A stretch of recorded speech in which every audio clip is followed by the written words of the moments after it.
શાક બનાવવાની તૈયારી ચાલુ કરે છે. તો વિજયભાઈ પેલા હું નાખો છો જીરું. તેલ જો ભાઈ આવ્યું નથી હજી.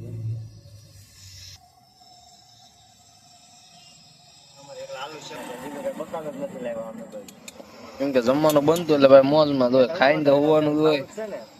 કેમ કે નીરજે બેઠા બેઠા ખાવાનું જ છે ને કાંઈ. વિજયભાઈ આપણે હવે રોટલીનું કામ લઈ લીધું છે. કાલની ગોળે ન થાય તો સારું, હવે નકર તો કાલની ગોળે ભાત ખાવાનો વારો આવશે. આપણે રોટલી બનાવી દઈએ. રોટલી ને બધો સરસ મજાનું શાક જો આલુ સેવનું, કેમ કે આલુ સેવ જ બનાવી, બીજું કાંઈ. મિત્રો અત્યારમાં છે ને ભાઈ આપણે જઈએ દિલ્હી મુંબઈ એક્સપ્રેસ હાઈવે પર, અને ગાડી તો અહીંયા અત્યારમાં સાઈડમાં રાખી દઈએ. અત્યારમાં ભાઈ સમય થઈ ગયો છે 8:30 જેવો સમય થઈ ગયો, અને આ છે ને ભાઈ રેસ્ટ એરિયો છે. અહીંયા તો ભાઈ મસ્ત મજાની હોટલ છે. તો હવે એને ભૂખ લાગી છે રાશિલભાઈને, કેમ કે સાંજે બિચારે મેગી ખાધી હતી 2-3 બનાવી. આ છે ને ભાઈ નાસ્તો કરી લઈ, અને બાકી તો મસ્ત મજા છે ભાઈ રેસ્ટ એરિયો છે, હોટલ છે, પેટ્રોલ પંપ છે. અને અહીંયા ભાઈ તો આ એક્સપ્રેસ હાઈવે છે, 6 લાઇન હાઈવે છે, દિલ્હી મુંબઈ એક્સપ્રેસ હાઈવે છે. અને મસ્ત મજાની એમ તો હોટલ છે. તો ભાઈ નાસ્તો બાસ્તો કરી લઈ. અને છે ને તમે હવે તો અત્યારે એટલી હોટલ બની છે કે વાત જવા જો, 30-40 કિલોમીટર છે રેસ્ટ એરિયા આવે છે, પેટ્રોલ પંપ ને હોટલો ને એવું બધું. અને બાકી એને ભાઈ સાફ સફાઈ તમે જો ભાઈ 1 નંબર છે. અહીંયા તમને 2 વ્હીલર કે નાના બીજા કોઈ વસ્તુ ગાયું ભેંસું કેવું ક્યાંય તમે જોવો ન મળે એવા હાઈવે છે દિલ્હીથી મુંબઈ સુધી. આ છે ને લાલ ચોકથી અત્યારે શરૂ થયેલો છે, બાકી આગળ કેટલા સુધી શરૂ છે ને એ આપણને ખબર નથી. બાકી લાલ ચોકથી દિલ્હી સુધી અને સ્ટેટ સુધી આ હાઈવે શરૂ થઈ ગયેલો છે, એક્સપ્રેસ હાઈવે. તો ચાલો હવે ને ભાઈ આ નાસ્તો કરી લઈએ. અને ડીઝલ આપણે ને પૂરું થવા એવું ડીઝલ છે આપણે આગળ જઈને નખાઈ દેવું. આગળ હજી 40 કિલોમીટર છે રેસ્ટ એરિયા આવે ને ત્યાંથી આપણે ડીઝલ નખાઈ દેવું. તો હાલ ભાઈ ગાડી છે સાઈડમાં પાર્ક કરી છે, અને અહીંયા ને ભાઈ નાસ્તો કરી આવીએ આપણે. તો મિત્રો આપણે આવી ગયા છીએ હોટલની અંદર. આ છે અર્બન ધાબા, અને તમે ભાવ જોવો ભાઈ બધાનો કેટલો ભાવ છે એમ. અને આ રીતનો કાંઈક એને હોટલ છે ભાઈ અહીંયા રેસ્ટ એરિયામાં. બાકી એક્સપ્રેસ ઉપર તમને ક્યાંય હોટલ જોવા ન મળે, રેસ્ટ એરિયા હોય ત્યાં હોટલ જોવા મળે. તો આપણે એને મગાવ્યા છે આલુ પરોઠા. તો ફાઇનલ મિત્રો ભાઈ નાસ્તો કરીને આપણે આવી ગયા છે ને આપણે નાસ્તામાં લીધા હતા પરોઠા. એક પરોઠા ને ભાઈ 120 રૂપિયા લીધા, એટલે એને 120 નહીં, આમ તો હા 120 રૂપિયા એક પરોઠાના. 2 પરોઠાના 240 અને 40 રૂપિયા દહીંના લીધા, એટલે એને 300 રૂપિયાનું બિલ આવ્યું ખાલી 2 પરોઠાનું. એ કહેવાય ને આપણા ઘર જેવા તો ક્યારેય હોય નહીં એમ. બાકી આ રીતનું છે અહીંયા ભાઈ, આ રીતની હોટલ દેશી ધાબા તો ક્યાંય છે નહીં. અને ભાવ જો ને ભાઈ ગજબનો, કેમ કે વીઆઈપી ઓલી વીક એટલે અહીંયા વધારે ભાવ હોય, આપણું કામ નહીં. તો ચાલો ભાઈ નાસ્તો તો કરી લીધો છે, કાંઈ વાંધો નહીં. અને હવે હે ને ભાઈ ઉળી આપણી છે ને ગાડીમાં ખાલી થઈ ગયું છે, તો વિશાલભાઈના ડોલ ઉતારે છે. અને હવે હે ને ભાઈ નાખી દઈએ ઉળીએ. અને આપણે ને ભાઈ જવાનું છે હાવ સિટીમાં જવાનું છે, દિલ્હી સિટીમાં. એટલે ના ભાઈ એવું છે કે ડીઝલ ગાડી હલાવવું જ નથી ને એવું બધી લપ છે. હવે જોઈ છીએ વગર અગાઉ ખરા લોકલને પૂછું કઈ રીતનું છે, એમને પછી અંદર એન્ટ્રી કરશું દિલ્હીમાં. બાકી દિલ્હીમાં ને ભાઈ બહુ લપ છે, કેમ કે દિલ્હી સિટીમાં છે ને સીએનજી ગાડી હલાવવું છે, ડીઝલ ગાડી હલાવવું નથી. ડીઝલ ગાડી કદાચ લઈને જઈને પકડાના તો 15,000નો ફાઇન ને એવી બધી સુવિધી છે. એટલે હવે જોવું ને આ પોક્ષે પછી લોકલ ડ્રાઈવરને પૂછીને પાર્ટીવાળા એમ કહે છે કે ભાઈ ના એવું કાંઈ છે નહીં, તમે ગાડી આવવા જો. પણ હવે જ્યાં દિલ્હી પહોંચી પછી ખબર પડે. તારો વિડીયોમાં રહેજો કન્ટિન્યુ. અને એને ભાઈ આપણે નાખી દઈએ ઉરિયા. વિશાલભાઈને ઉતારે છે ડોલ.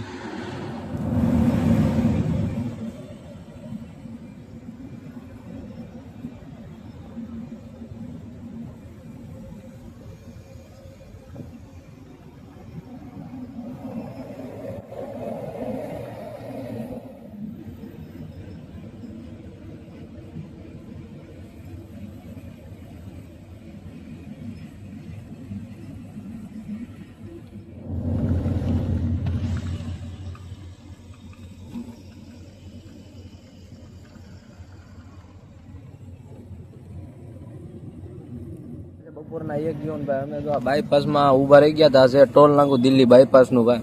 અત્યારે અમારે જમવાનું બનાવવાનું તો વિજયભાઈ કે આપણે ભાઈ નાસ્તો કરી લઈએ કે થોડોક પછી જમવાનું બનાવી. હું કે વિજયભાઈ નાસ્તો કરો છો? વિજયભાઈ કે ભાઈ નાસ્તો કરી લઈએ, અમારે બનાવવાનું તો જમવાનું કે, કારણ કે છે ને ભાઈ સવારના ભૂખ્યા હતા અમારે. તો રાશિલભાઈ તો થોડુંક જ ખાધું, કેમ કે એને ભૂખ અમારે લાગતી નથી. વિજયભાઈ કે નાસ્તો કરી લઈએ પછી ભાઈ જમવાનું બનાવી નિરાય.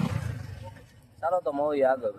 તો કર્યો આવી ગયેલા છે આ ભાઈ, જો બિરયાની બનાવે રાજસ્થાનના છે ભાઈ, બાયપાસમાં ઉભા રહી છે. જો ભાઈ ભાઈ છે રાજસ્થાનના, જો ભાઈ બાયપાસમાં બિરયાની વેચે છે ભાઈ. કોઈ ભાઈ આવો ને તો ભાઈ જોઈજો, કાંઈ ભાઈમાં છે ને નાસ્તો કરવા ઉભા રહીજો ભાઈ.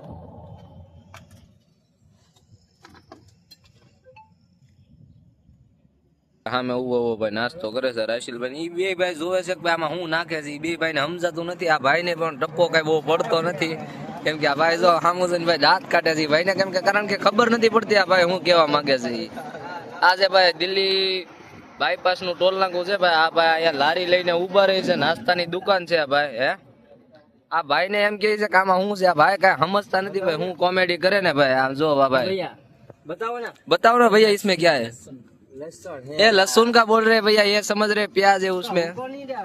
ये भैया की दुकान है, कभी दिल्ली बाईपास में आओ तो इधर नाश्ता करने के लिए रुकना. અત્યારમાં છે ને ભાઈ વાગી જશે 3 અને પહેલા તો આપણે છે ને ભાઈ 12 વાગે તો આપણે અહીંયા નાસ્તો કરી લીધો હતો. વેજ બિરયાની ને એવું મળતું હતું ને નાસ્તો કરી લીધા હતા.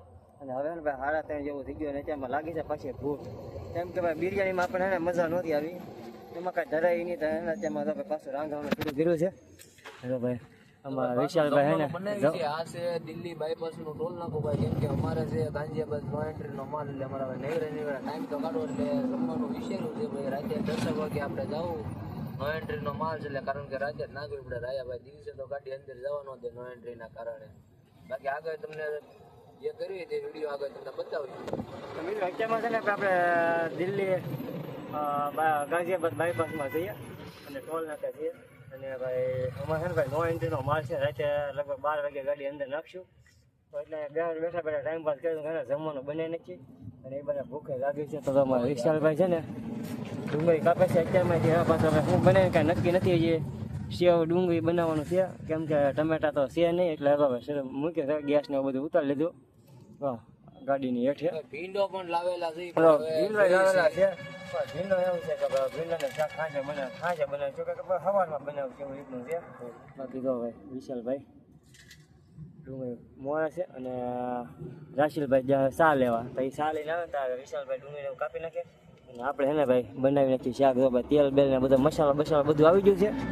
અને તો ભાઈ તાવડી હવે છે ને લોટ બાંધવાનો છે, પણ પહેલાં છે ને શાક બની જાય પછી આપણે છે ને લોટ ને બાંધીએ. બરોબર હાલો સેવ ટમેટાનું શાક આપણે કરી દીધા. સેવ ડુંગળીનું શાક કઈ રીતે બનાવીને એ તમને બતાવશે. બરોબર તો વિડીયોમાં કન્ટિન્યુ રહેશે. અમારે રાશિલભાઈ શાહ લઈને આવ્યા તમારે આટું. હવે જો ભાઈ અમારે વિજયભાઈ છે ને શાક બનાવવાની તૈયારી ચાલુ કરે છે. તો વિજયભાઈ પેલા હું નાખો છો જીરું. તેલ આવી ગયું હોય તેલ જો ભાઈ આવ્યું નથી હજી, કેમ કે વાર લાગશે થોડીક આવી જાય. પણ શું કે છે રાશિલભાઈ? બસ શાક બનાવીને ખાઈને પછી સુઈ જવાનું થાય. અરે હોવાનું થોડું હોય કાંઈ. આવી ગયું તેલ હવે.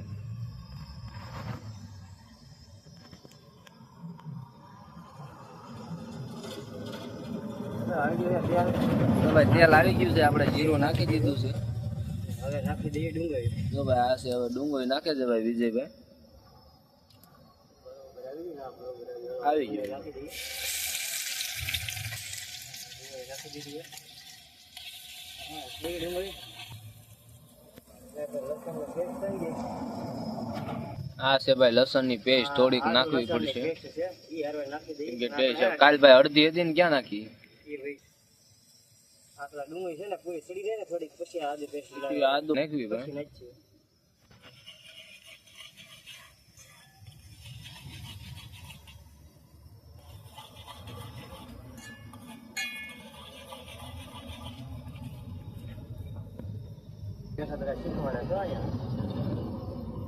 હું ગયો છો રાશિલભાઈ? કાંઈ નહીં. શીખવાડે બેઠા બેઠા. જોઈ જઈ કેમ બનાવે છે વિડીયો અમારા.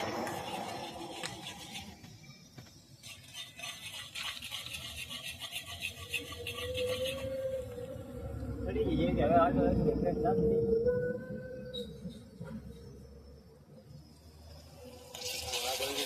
નાખી દઈએ છે.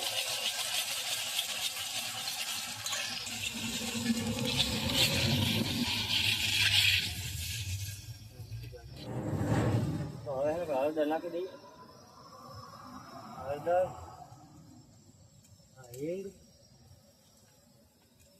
મિક્સ કરી નાખીએ. પછી થોડું પાણી રેડી દઈએ. હાલો રેડો પાણી હાલો. બસ મરચું નાખે છે ભાઈ શાકમાં.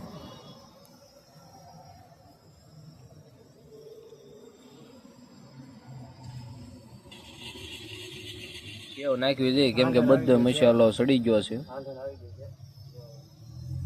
સેવ નાખી દઈએ. અમારે વિજયભાઈ આપણે હવે રોટલીનું કામ લઈ લીધું છે. કાલની ગોળે ન થાય તો સારું, હવે નકર તો કાલની ગોળે ભાત ખાવાનો વારો આવશે. આ જો વિશાલભાઈ બેઠા છે, ખાલી એને હમું જોઈને કઈ કેવું વિશાલભાઈ તમારે? કાલ તો જો ભાઈ નકશાની જેમ રોટલી બની હતી, આજ જોયું જાય છે. કાલ તો બે ભાઈ શીખતા શીખતા બનાવતા હતા, આજ જોયું જાય છે.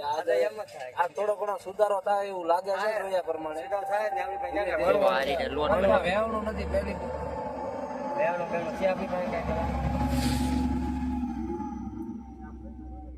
વેવણી પાટલો ઓલા કાકા સામેની ગાડી છે ભાઈ, એની પાસે લીધું છે ને મારા ભાઈ વિજયભાઈ જો રોટલી બનાવે છે ભાઈ. મેં બનાવી હતી ભાઈ, પણ નકશા ટાઈમ ભાઈ ફાવતું નથી. આ આપણું કામ નહીં કે નહીં ભાઈ, એટલે આપણને ફાવે નહીં. વિજયભાઈ જો ટ્રાય કરે એમાં એવું નથી. વિજયભાઈ ને છે કે નહીં, થોડા ઘરેથી ઓલા કેમ શીખેલું હોય કે નહીં, એટલે ભાઈ થોડું ઘણું ફાવે. હું રોટલી ભાઈ જો એક નંબર બની. આને બાવી પાછી પડે વિજયભાઈ પણ એ આપણે ગયા બાવી એમ કે નહીં બની રોટલી. વિજયભાઈ તાવડી હવે ગરમ થઈ ગઈ છે પાછી. બસ લોંગા ધારી બરોબર છે. જો ભાઈ રોટલી કેવી બની ભાઈ કોમેન્ટમાં જરાક કોમેન્ટ કરી દેજો મારા ભાઈ. કોમેન્ટ કરવામાં કાંઈ જરાક કોમેન્ટનું કી નાખજો રોટલી કેવી બની. જમવાનું થઈ ગયું છે કમ્પ્લીટ. જો ભાઈ હવે જમવા કરવાનું કમ્પ્લીટ થઈ ગયું છે. જો ભાઈ વિજયભાઈ ને રાશિલભાઈ અમારે જમવા બેસી ગયા છે. શું છે વિજયભાઈ જમવા બેસી ગયા ભાઈ? તો ભાઈ જમવાનું કમ્પ્લીટ થઈ ગયું છે. આજે આલુ સેવનું શાક, આપણે કાલે પણ આલુ સેવનું શાક, કેમ કે ભાઈ આપણી પાસે બકાલું નહોતું. આજ તો ભાઈ રોટલી કાલ બની હતી એની કરતા સારી બની હતી, કેમ કે આજ તો પાટલીને વેવણું બીજાનું લીધું. વાંધો નહીં, હાલો ભાઈ જમી કાઢવીને મળીએ આગળ. આ રીતની આપણે રોટલી બનાવી દઈએ. રોટલીને ભાઈ તો સરસ મજાનું શાક જો આલુ સેવનું, કેમ કે આલુ સેવ જ બનાવી, બીજું કાંઈ તો કાંઈ મળતું નથી ને આપણે કાંઈ બકાલું કાંઈ લીધું નહોતું. જો આમાં શાક છે આલુ સેવનું. હાલો ભાઈ જો જમી લઈએ. રોટલી આપણે બનાવી છે, કોકને પાટલીને એવું બધું આપ્યું એટલે રોટલી મસ્ત મજાની બનાવી નાખી છે. જો એટલી બધી રોટલી બનાવી છે. હાલો હવે જમી લઈએ. અને આ હવે સામે છે ને ભાઈ ટોલ નાખવું છે. ટોલ નાખે ત્યાં આપણે છે ને ગયા છીએ જમવા માટે. હાલો હવે જમી લઈએ. 6 વાગે આવી ગયા આપણે જમી કરી લીધું. આપણી ગાડી અહીંયા પડી છે, આપણે જમી કાઢીને ફર્સ્ટ ક્લાસ મસ્તીનું જમી લીધું છે ભાઈ. એ વિડીયો આગળ આપણે તમને વ્લોગમાં મૂકશું એટલે બતાવશું. આપણી ગાડી અહીંયા પડી છે ભાઈ. ટોલના અત્યારનો 6 વાગ્યાનો નજારો કંઈક ભાઈ આવો છે. જુઓ તમે નજારો જુઓ. આ છે ભાઈ ટોલ પ્લાઝા. ને ભાઈ અમારે વિજયભાઈ પાસે ઊભા છે, ઓલા આગળની ગાડીઓ જમવાનું બનાવે છે. કે ભાઈ અમે તો જમી લીધું સાંજના 6 વાગવા આવ્યા એટલે ભાઈ અમારે છે ને ગાડી છે કે નહીં રાતે 10-11 વાગે અંદર નાખવાની છે. ગાંધીભાઈ સિટીનો માલ છે કે નહીં, એટલે ભાઈ છે ને નો એન્ટ્રી ના લાગે, એટલે નાની મોટી ગાડીઓ અને દિવસે જવા નથી, રાતે 11 વાગ્યા પછી જ નાખવું પડે, કારણ કે સિટીનો માલ છે કે નહીં. અમારે જો ભાઈ વિજયભાઈ પાસે છે ભાઈ, તો વિજયભાઈ ઊભા છે.